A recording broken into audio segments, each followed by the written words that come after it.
En comptabilité 1, vous avez étudié la comptabilité des entreprises de services.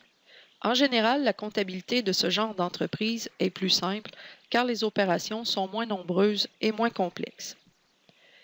Ces entreprises vendent des services et ont des charges d'exploitation. Maintenant, nous verrons comment appliquer ce que vous savez déjà aux entreprises commerciales. Celles-ci vendent des marchandises initialement achetées chez un fabricant. Elle sert donc d'intermédiaire entre le fabricant et les consommateurs. L'entreprise commerciale devra donc acheter les marchandises, les mettre en inventaire et s'assurer de la gestion jusqu'à ce qu'elles soient vendues aux consommateurs. La gestion des stocks est donc une activité importante de ce genre d'entreprise. Dans les entreprises commerciales, il est primordial que le système comptable fournisse de l'information sur le coût des marchandises qui ont été vendues. Ces informations serviront, entre autres, à déterminer le prix de vente et à s'assurer que l'entreprise dégage une marge suffisante pour payer les charges d'exploitation. Ce besoin d'information fait en sorte que nous aurons une nouvelle section à l'état des résultats qui s'appelle « Coût des marchandises vendues ». Voici une comparaison de l'état des résultats selon qu'il s'agisse d'une entreprise de services ou d'une entreprise commerciale.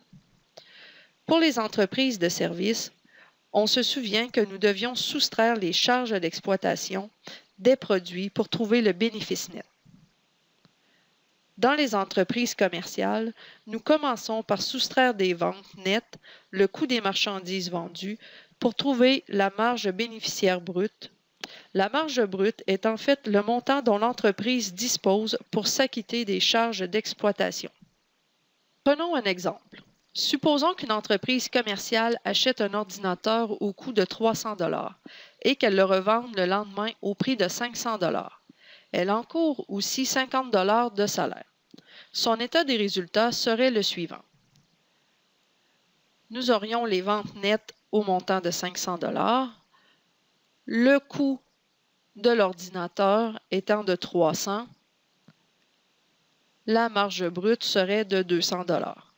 De ce 200 $-là, il faudra soustraire les charges d'exploitation de 50 $ pour déterminer notre bénéfice net de 150 $.